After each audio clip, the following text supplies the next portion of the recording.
That's like a small one. I'm military, you know. Hell, you can have, God only knows what's in your. I know. Anthrax.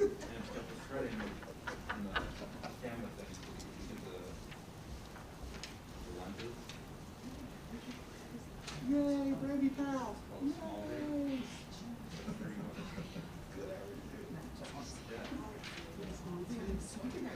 I know, right?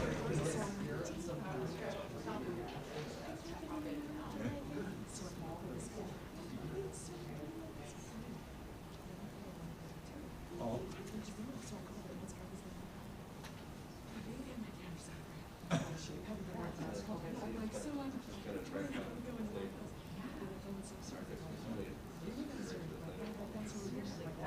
What, thanks for knowing? You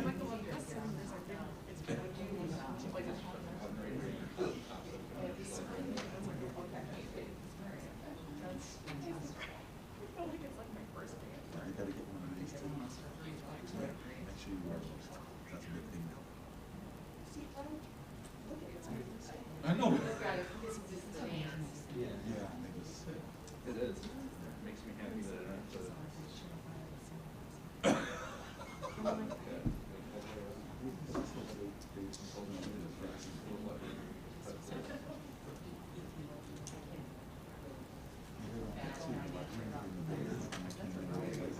Over here, it wasn't so heavy.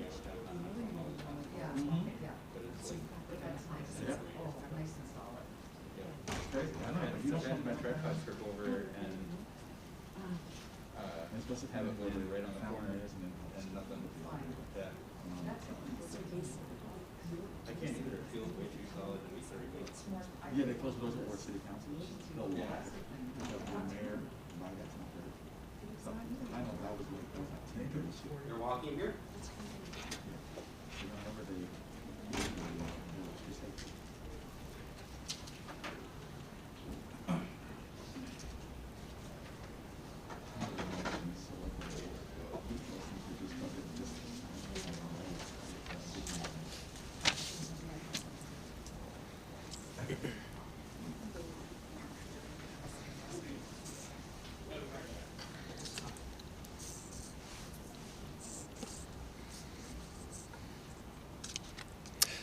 Good morning, and welcome to the regular safety and security briefing as we move through now phase 2 involving the trial of Derek Chauvin. I want to start by reinforcing that we will not be answering questions regarding either the substance or the proceedings of the trial taking place across the street. We want to honor the integrity of this criminal process and also make sure to honor the requests by Judge Cahill. And at the same time, we want to acknowledge that right now the eyes of the world are on Minneapolis, specifically the events that are taking place across the street. And I want to recognize the Minneapolis residents that have been going about their day-to-day lives, whether that's heading into work, taking their kids to school, visiting with friends, and all while the bright national spotlight has been trained in on our city that we love so much. And it is for them that we're holding these very regular briefings and press conferences, making sure that we're able to disseminate information as well as receive valuable intelligence throughout. And with all this national attention, we know that Minneapolis will be drawing more and more people into our city. And with that, there will be an increased presence of both officers as well as National Guard. We discussed last time that as we move into phase 2 of the trial, which began on Monday and will proceed throughout the trial itself, we will see an increased presence of both officers as well as National Guard. And we want to make very clear to anyone that is considering coming from outside of our city or outside of our state, that anyone who is thinking that they will try to cause chaos and destruction to our city, anyone who is looking to harm either people or property in Minneapolis, it will not be tolerated. They will be arrested. I want to send that message loud and clear to anyone that is considering going that route right now. Beyond that increased presence that we discussed, our local government continues to take the very necessary steps to keep residents safe and support our community as we enter this phase of the trial. We've been working on a constant basis with our Neighborhood Community Relations Department, as well as our Office of Violence and Prevention, to make sure that we have a very comprehensive approach to public safety as we move through Phase 2. Director Trish Glover is here from 311, and she's going to give some important updates as to how residents can reach out to the city for instances that are not emergency situations, and 311 will be a very critical tool as we move through the trial itself. We also have two very important news items, two updates that we want to make sure to share. The first is related to emergency operations and infrastructure involving Operation Safety Net, and the second is related to 38th and Chicago. First, I want to thank all of those that have been involved in making sure that the city is up to date as possible with respect to technology as we move through this trial. We've already established an MPD tip line, and now we are making sure that that MPD tip line capacity is enhanced as much as possible, and that any of the information that is disseminated through that tip line is transcribed so that we're able to go back to it, review it, and then respond based on the information that we're getting. This new capacity tip line is 612-673-5335. This is the new tip line. If you have any information, if you have any intelligence, if you see anything that is out of the normal or strange that's happening on the ground, we want to make sure that you call this tip line to provide us this very valuable intelligence. Again, that's 612-673-5335. It will be up and operating, and that new line will be a really big step forward in terms of efficiency within the enterprise, and it comes across, by the way, at no cost to the city. Secondly, we're continuing to make substantial progress over at 38th and Chicago. And right now, the city is set to move forward with a series of $50,000 no-interest forgivable loans to businesses that have been substantially impacted over these last 7, 8, and 9 months. We know that people's livelihoods have been disrupted in many different ways, and we want to make sure that the city is stepping up.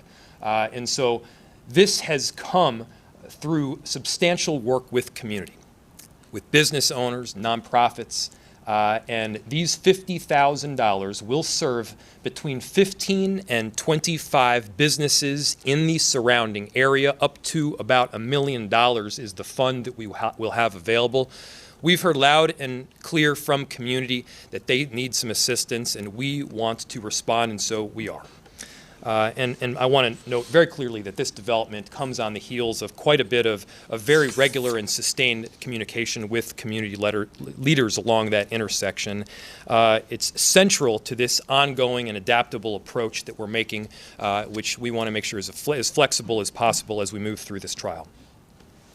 We've also been exceedingly clear that safety has to be a top priority at 38th and Chicago, and Chief Arredondo will be able to provide a high-level update regarding the patrols that have been in and around the neighborhood surrounding 38th and Chicago. He's also going to give a little bit more information regarding the tip line that I just described. And, you know, as we know, the eyes of the world are on the city of Minneapolis. We have perhaps more press here than we even do people. We know that there is one critical question that everybody has had on their minds, and that's what are the results of the survey to 38th and Chicago that Director Jelly is about to present. And so Director Jelly will present the results of the survey involving what residents around the intersection of 38th and Chicago will like to see, how they want the intersection shaped, how we want to make sure that the legacy of George Floyd is upheld, where they want the bump out to be located, and how they want the memorial itself to look. And so he'll be presenting that very shortly. David Rubador and NCR staff are also continuing their work with their outreach partners throughout the city. And beyond the new forgivable loan program, our CPED department and small business teams are doing everything that they can to support small and large businesses alike through this very critical time. So we're going to continue to focus our efforts where it belongs, which is on the safety and security of our residents and on getting out timely information as quickly as we're possibly able to do so. Again, very much appreciate our local press corps for all of their work throughout this trial. And with that, I'll turn it over to Chief Arredondo.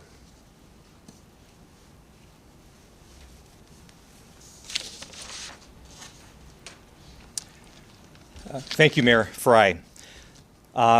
As Mayor Fry indicated, we are into phase 2 of our Operation Safety Net for the court trials, and I want to continue to thank our mutual aid partners who have stepped up under this unified command to keep our city safe.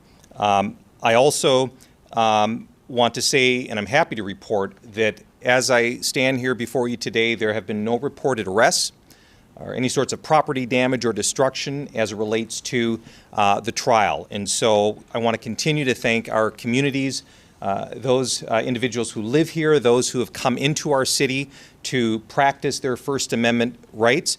I want to say thank you on behalf of Mayor Fry, our leadership team here at the city, and certainly Operation Safety Net for doing so in a peaceful way.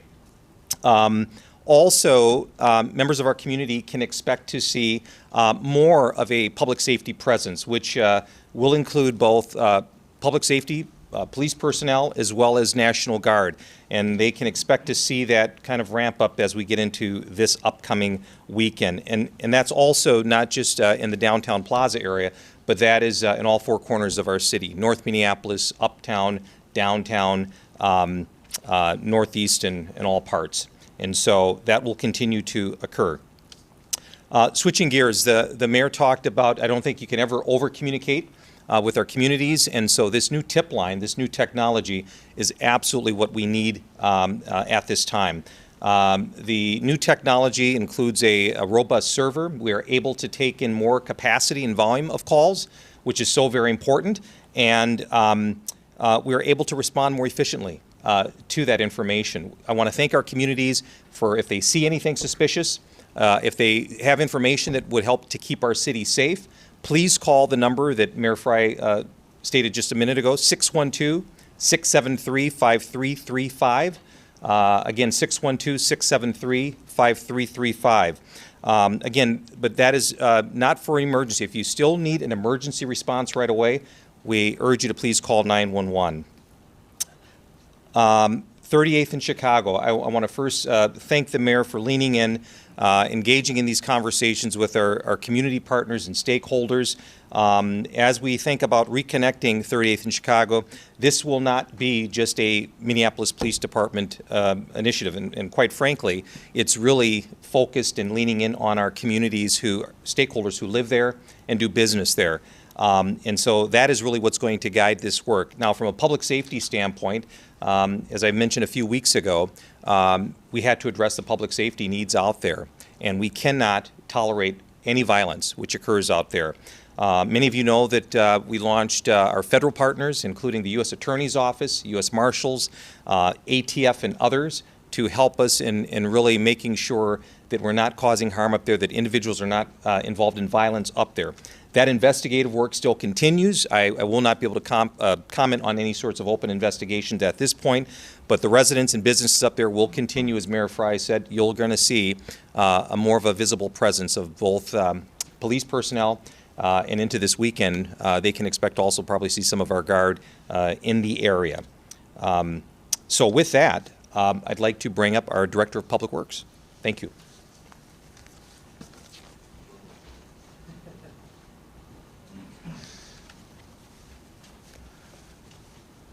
Good morning. I'm Brett Jelly, Interim Director of Public Works. Name spelled BRETTEHJELLE. I'm a little concerned the mayor oversold this, but here is the update on the survey results. So the city sent surveys to all residents and businesses to gather public feedback on 2 interim design options that would reopen the intersection of 38th and Chicago. Nearly 4,000 surveys were administered in 3 languages, English, Spanish, and Somali, to all residents and businesses in that half-mile radius. We had a very strong response rate, with 81% of respondents supporting one of the 2 interim reopening options. In total, 685 responses were received.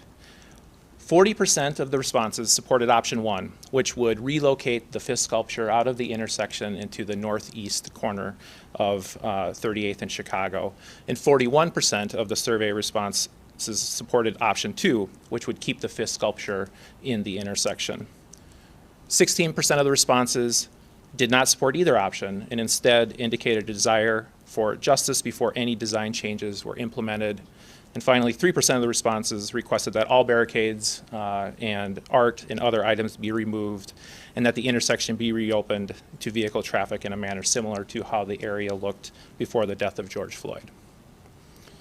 Given the split preference, our next step is to refine both of the interim options, and we'll be working closely with community and city leaders to determine the best option moving forward. I would like to say I think the responses overall indicated a strong 2 options and good support in the area for reopening the intersection. And with that, I'd like to introduce 311 Director Trish Glover.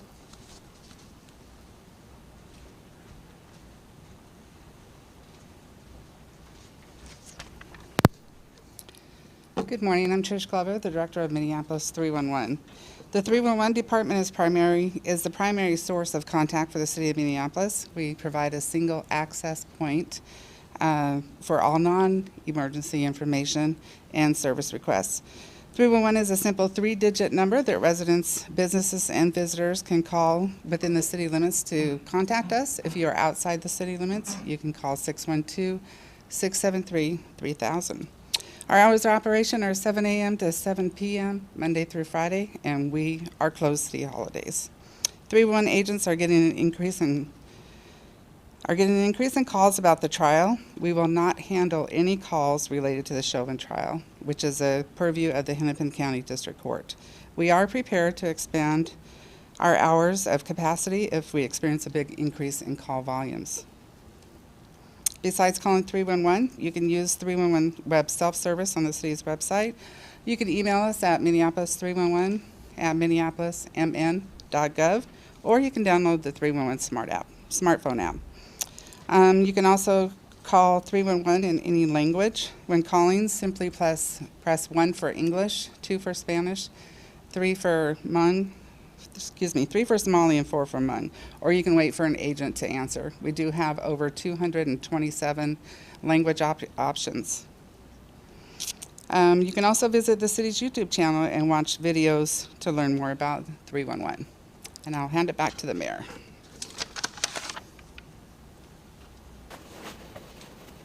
Thank you, Ms. Glover, and thank you for all of the work that you and your staff have been doing over at 311. In many respects, they're unsung heroes that are taking these calls on a very regular basis to make sure that people are comfortable throughout our city, and we can make sure to provide the excellent services that our residents deserve throughout this trial. With that, I'll open it up to any questions you might have. Mayor Fry, Brandy Powell with Channel 5. I wonder, there were a lot of people who said during the riots after the death of George Floyd that they were not able to get through to 911. Is this new tip line in direct response to that? And if so, can you explain more about the impact you hope that it has and the infrastructure that you have set up to make it so that people can get through? So the question, and thank you, Brandy, was if this new tip line was in response to the difficulty that residents had last late May and early June when they had a difficulty getting through to 911. The answer is in part yes, but in reality, no.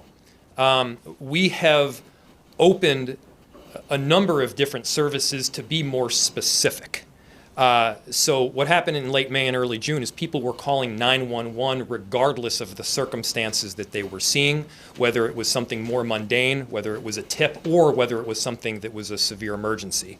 And with that, we saw a really significant influx of calls.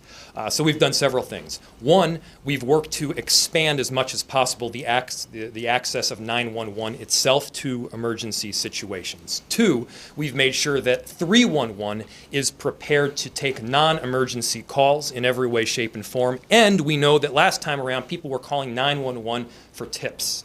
and that was a substantial number of calls. So we've created a separate tip line, and that tip line has most recently been expanded so that we're able to take a massive influx of calls, we're able to get those calls transcribed, and we're able to use the data and information that we get through those calls themselves. Again, that number is 612-673-5335. Jayla Whitfield with Fox. The kneeling restraint that Chauvin used on George Floyd, it's been banned, but isn't that very similar to the maximum restraint technique? I know it's also known as MRT, where officers can still kneel on people. So the question was really involving one of the aspects that is substantially involved in the trial right now of Derek Chauvin, and I apologize, but given the judge's instructions, we cannot answer.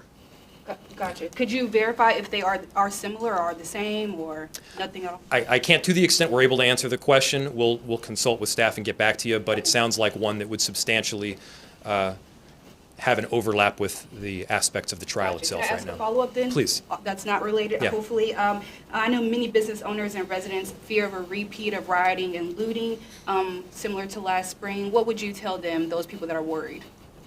So the question was, many businesses and residents alike are concerned about some form of repeat of late May and early June. And there are many differences between last May and early June. The biggest difference is that we've had the asset of time to prepare. Beginning in August, we begun preparations in anticipation of a forthcoming trial. That planning culminated in a request for the National Guard. It culminated in quite a bit of community outreach and work, whether it's our neighborhood community outreach team or it's our Office of Violence Prevention. Going into this trial, we have been prepared. And I want to note that I'm very pleased with the sequence of events that have taken place thus far. Our protesters have been doing so peacefully. People have been peacefully expressing their First Amendment rights, whether it's marching or chanting, and we believe that that is really an example to follow. In true Minneapolis tradition, we've been following the importance of First Amendment rights, and I appreciate those who have been doing so. And I want to mention one more thing. And additionally, I gave this message previously, but in late May and early June, we saw quite a few individuals come from outside of the city and outside of the state, whether it was a white supremacist organization or otherwise. And they came to Minneapolis with the intention to cause chaos, to cause destruction, to use peaceful protesters as a shield, and to harm both people and property within our city. And the message to them is very clear. If you're planning right now to come to our city, whether it's during this trial, during jury deliberations, or after the verdict, and you're going to cause chaos or destruction, you will be arrested. Reg, please. Mayor Fry, we've been talking to residents, community leaders, just about how they're feeling while they're watching the trial. No one gets to ask our leaders, you and the police chief, are you watching the trial and how are you dealing with the images that you're seeing like everybody else? I mean, people are expressing their emotions and saying it's re-traumatizing, but as a leader of the city and as a leader of the police department, how are you dealing with those images and are you watching? So the question from Mr. Reg Chapman, who, by the way, was the only person to laugh at my joke previously, so thank you for that. The question was whether Chief Arredondo and myself are watching the trial. The truth is that, and I'll speak for myself and perhaps let Chief Arredondo answer later on, we are working around the clock. I mean, the hours that we have been putting in through the day do not allow us to watch the trial in extent. Of course, I've been following the news coverage. But no, ensuring the safety and security of our city has been of paramount concern. There's a number of different issues that our city is presently experiencing. Some of them, yes, have to do indirectly with the trial. Some of them have nothing at all to do with the trial and have required our utmost attention. So the answer for the most part is no. We have not been able to watch, certainly, the televised version because our attention is very much focused on the city itself. And I'll note that, our residents And our city, we are more than just this trial. Our residents are more than witnesses. The conversations that we have are more than just cross-examinations. When we say goodbye, we don't deliver a closing argument. We're people in this city. We are, certainly the trial has been significant, but there's a whole lot more to Minneapolis. I wonder, and I don't know if it's you, Mayor Fry, or you, Chief Arredondo, you said, Chief Arredondo, that this weekend, I think you both mentioned that there would be more police presence, and I think you said guard. I just want to be clear on what we can expect around 38th in Chicago this weekend, and also if that's a plan for every weekend or if that is just this weekend because it is after the first week of testimony. Thank you for the question, Brandy. The question was whether we can expect an increased presence throughout the city, but also in the area surrounding 38th in Chicago. I'll let the chief speak more specifically to this in just a second. The area around 38th in Chicago, yes, has seen an increased law enforcement presence. That's separate from the National Guard presence that will be here in increasing form as we get closer into jury deliberations and the verdict. Much of that presence regarding the trial will be focused along our somewhere between 11 and 20 major commercial corridors. And as we mentioned, that presence will be increasing. I'll let the chief speak more specifically to some of the work that's happened over at 38th in Chicago, which I will note, we've heard from many residents and businesses in the area, and they have been thankful for the support and certainly have been supportive of it. Chief. Do you mind if I have a quick follow-up before you leave? Sure. I know you mentioned that there was possibly some white supremacists that were here. I was wondering if you guys had a chance to look at that past information or data to find any evidence that there were white supremacists here. I'll answer that question in just a second, if Okay. it's all right, if the chief just comes Yeah, of up here to answer the rest of that question, and then I'll hit this one.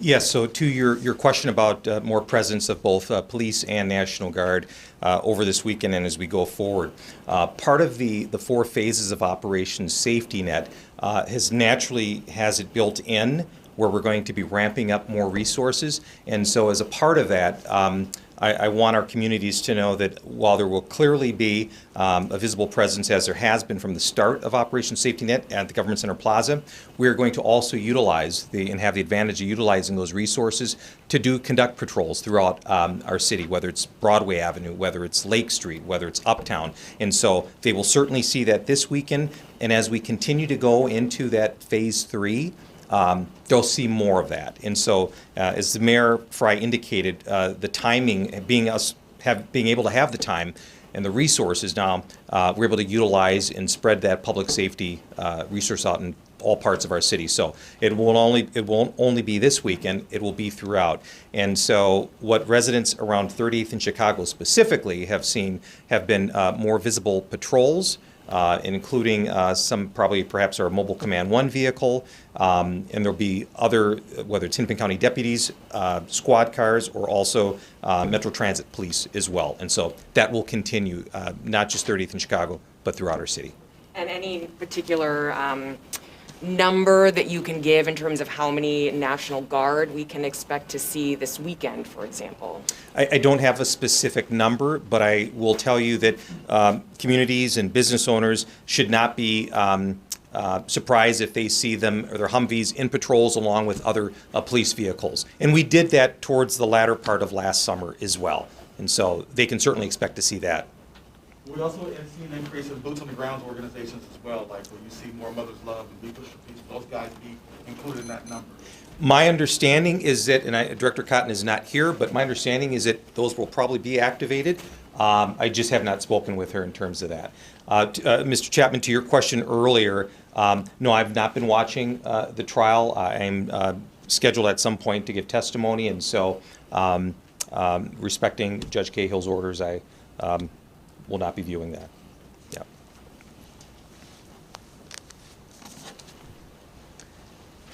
So the previous question was regarding whether we had any information or data involving white supremacist presence in that segment of time involving late May and early June of 2020. The answer is yes. There were a number of individuals on the ground that were from Texas, in some cases associated with the Boogaloo Boys, a known white supremacist group that were substantially involved in chaos and destruction in our city. And one prime example is the 3rd Precinct, shooting off many, many rounds at the precinct itself. And, you know, yes, there was a significant and coordinated effort to cause chaos and destruction within our city from these outside groups. The message to them is very clear. We will not tolerate it. You will be arrested. Thank you very much. Thank you, everybody.